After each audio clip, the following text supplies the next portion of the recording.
the Opposition. Mr. Speaker, my question is for the Minister of Energy. This Liberal government is the only government in our history in Ontario that's had to sell one of its best Crown assets in order to pay for infrastructure. This Liberal government isn't being straight. Order.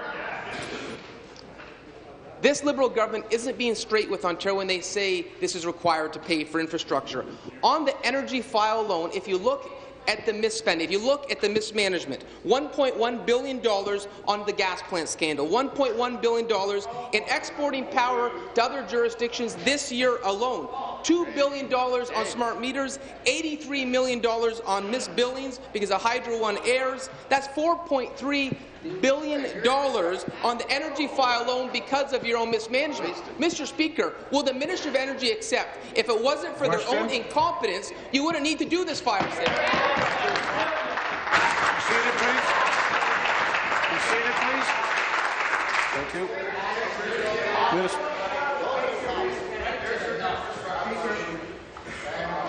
you. Member from Leeds Grenville. The member opposite is indicating a number of expenditures that we have made. Mr. Speaker, we have made very significant expenditures in the electricity sector, Mr. Speaker. Starting, Mr. Speaker. Having that advice is not helpful either. The member from Nipissing come to order. Oh, I have a long memory. Carry on. It was scandalous, Mr. Speaker, what we found when we took over government, the state of the electricity system. Mr. Speaker, there had been a decline in generation, there had been a decline in transmission. We're in a deficit of supply, Mr. Speaker. We were importing $1 billion a year from the U.S., and rates were skyrocketing, Mr. Speaker. It was a dirty system, 25%. Member from Simcoe Grey, come to order. And we had to rebuild the system, Mr. Speaker. And in the supplementary, I will tell the new member to the provincial chamber the investments that we've been making in the last 9 years, Mr. Speaker, to make the system reliable. Thank you. Supplementary. Mr. Speaker, again to the Energy Minister, soaring energy rates aren't just because of these endless scandals. It's the government's day-to-day mismanagement of the energy file. Mr. Speaker, in the last 3 years alone, we have lost roughly $3.5 billion exporting power to other jurisdictions. That's almost as much as they'll make on the fire sale of Hydro One. They've already charged Ontario taxpayers $6 billion this year alone for the global adjustment taxes. The member from Glengarry, Prescott Russell. And by the way, Mr. Speaker, that global adjustment tax, the Auditor General said, is there just to pay for this government's expensive renewable energy contracts. Anyone who mismanages a company this badly would be fired. So my question, Mr. Speaker, is will the minister finally admit that this decision to fire sale Hydro One is because of their own incompetence? Be seated, please. Be seated, please. Thank you. The member from Renfrew, Nipissing, Pembroke, come to order. And I'm inches away from moving to warnings. So take that under advisement. It'll happen. Minister of Energy. Mr. Speaker, I appreciate the question on the global adjustment. It's been raised in estimates as well by the colleagues. Mr. Speaker, before the global adjustment, wholesale market prices were insufficient to cover the cost of contract payments to certain electricity generators, leading to the former PC government to accumulate billions of dollars in debt, Mr. Speaker. This contributed to the stranded debt that consumers continue to pay off through the debt retirement charge. Mr. Speaker, that government bankrupted the old Ontario Hydro. They had to create the debt retirement charge, Mr. Speaker. The member from Oxford is warned. Anyone else?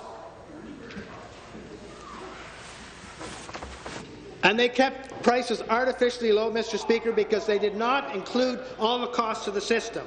The global adjustment reflects costs associated with contracted and regulated generation, such as nuclear, natural gas, and renewables, as well as the cost of conservation programs. The next supplementary, Mr. Speaker, I want to talk about their statements about Ontario having the most expensive electricity in North America, which is wrong. See it, please. Fine. I'm standing. I haven't acknowledged you yet. Final supplementary. Mr. Speaker, again to the Energy Minister. We already know that the Minister personally objects to the sale of hydro. The member for Barrie is warned. Along with the Attorney General, along with the Minister for Seniors and the Deputy House Leader. Mr. Speaker, this minister has the opportunity to do the right thing. This is his chance. This is his file. The minister responsible for the People's Hydro One, well, it's still the People's for now. We know the minister thinks this is a bad deal. He said so unequivocally when he was Mayor of Ottawa. Mr. Speaker, my question is, will the Minister of Energy show he has some integrity, show he has the courage of his convictions, and go to your Premier and say what you believe in your heart, that what you've said on the public record, this is a bad deal for Ontario? Be seated, please. Be seated, please. Thank you. Minister. Speaker, I'm going to present an impartial opinion, Mr. Speaker. The member from Hydro Carleton is warned. It's from the Globe and Mail, Mr. Speaker, and it says, and this is all quotes, at a media briefing, the IPO's top financial and legal advisers addressed the press gallery, allotting time afterwards to address substantive concerns about the country's largest privatization in years. Despite filing a 322-page prospectus chock full of colour and strategy on the market's appetite for utilities, they fielded incessant, angry questions about executive pay, Mr. Speaker. Premier Kathleen Wynne was re-elected last fall with a mandate to reinvest in the province, particularly through transit and infrastructure projects that are expected to fuel growth. Much respect to the Liberal Premier for embracing such a difficult choice. The Liberals advised Mr. Clark. The Liberals, advised by Mr. Clark and other experts, they persuaded Bay Street to accept some of the lowest IPO underwriting. Thank you.